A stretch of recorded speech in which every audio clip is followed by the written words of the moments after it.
Buenas noches. En esta oportunidad vamos a tocar un tema muy importante como es la complicación aguda que conlleva la diabetes.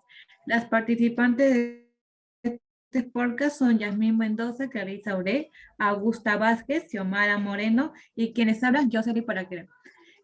¿Qué es la hipoglucemia? La Asociación Americana de Diabetes describe la hipoglucemia como la condición clínica que se caracteriza por concentraciones bajas de glucosa en sangre, usualmente menores a 70. ¿Cuáles son los síntomas de la hipoglucemia? Las manifestaciones clínicas de hipoglucemia que manifestaciones o síntomas adrenérgicos y neurogropénicos. En el primero, que son los adrenérgicos, aparecen con glicemias menores a 60. Estos síntomas suceden cuando se liberan hormonas que ayudan a aumentar los niveles de glucosa en sangre. En estos casos, el paciente puede presentar boca seca, palidez, sudor frío, irritabilidad, temblor, taquicardia, ansiedad, palpitaciones y hambre. Y en el segundo síntoma, que son los neuroglucopénicos, aparecen con glicemias menores a 50. Estos síntomas suceden cuando hay un déficit de glucosa a nivel cerebral. En estos casos, el paciente puede presentar falta de concentración, de coordinación, confusión, dolor de cabeza, alteración en la conducta o memoria, convulsiones, coma, entre otros. ¿Cuáles son los niveles de evidencia? Los valores de glucemia se han aceptado otras revisiones sistemáticas con alta probabilidad de establecer una relación causal. ¿Cuáles son los grados de recomendación? Es cuando la glucemia está en menores de 70 miligramos por decilitro en diabéticos, es el punto de corte de riesgo de hipoglucemia. La aparición de síntomas neurocopénicos significa hipoglucemia grave. ¿Cuáles son las causas o factores de riesgos? Uno de los factores de riesgos más destacables y frecuentes de hipoglucemias en pacientes adultos con diabetes mellitus tipo 2 son las siguientes: la duración de la diabetes, la edad avanzada de la persona, omisión de comidas, es decir, saltarse las comidas en el día, una mala adherencia al tratamiento, dosis excesiva o incorrecta de insulina e hipoglucemiantes, bajo consumo de hidratos de carbonos en las comidas, la insuficiencia hepática y renal crónica, el alcoholismo y el excesivo ejercicio. Hablando un poco de las complicaciones, la mayor parte de los pacientes diabéticos en la evolución de su enfermedad presentan algunos episodios de hipoglucemia, el cual nosotros debemos reconocerlo y tratarlo para evitar complicaciones negativas. Por ejemplo, tenemos el síndrome de hiperglucemia post-hipoglucemia. Esto se produce debido a la respuesta contrainsular ante la hipoglucemia.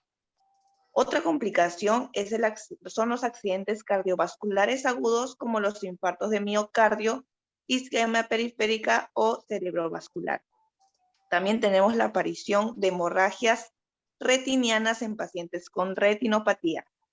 Las encefalopatías hipoglucémicas o daño permanente de la corteza cerebral por episodios repetitivos de hipoglucemias severas también es una de las complicaciones. Y por último tenemos la manifestación colinérgicas o adrenérgicas con estado de alerta normal o déficit cognitivo leve. Ahora, ¿cuál es el tratamiento?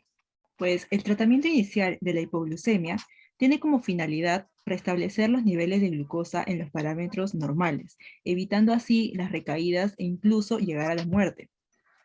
En este caso, a ver, si el paciente presenta hipoglucemia leve a moderada, es decir, aún no hay deterioro de las funciones cognitivas y puede recibir el tratamiento por vía oral, deberá ingerir 15 gramos de carbohidratos de absorción rápida, como por ejemplo 2 cucharadas de azúcar en un vaso con agua, un vaso de agua de frutas azucarado, una cucharada de miel o 100 mililitros de gaseosa. Se debe controlar cada 15 a 20 minutos y si en caso no mejoran los niveles de glucosa y persisten los síntomas, se repetirá el mismo procedimiento.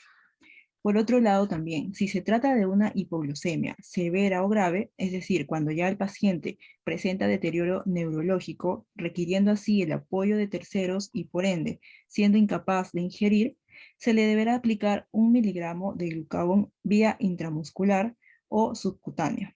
El tiempo de acción para revertir este estado será de 15 minutos. En el caso de no responder al tratamiento con glucagón, se procederá a la administración de 25 gramos de glucosa al 50% por vía intravenosa.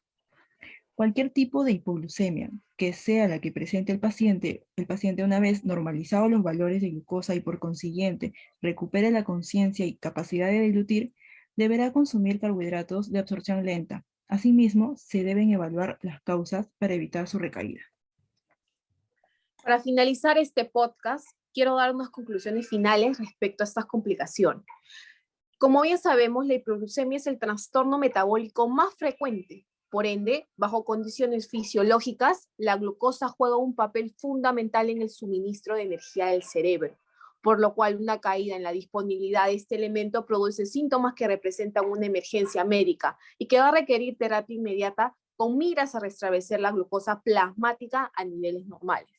Un enfoque minucioso para el diagnóstico diferencial es útil en la identificación de la causa de la hipoglucemia. Una vez establecido, deben diseñarse una intervención que tenga en cuenta el problema subyacente. En la mayoría de los casos, este enfoque sistemático para el diagnóstico y la terapia es recompensado con un buen resultado para el paciente. Eso sería todo y espero que lo hayan disfrutado.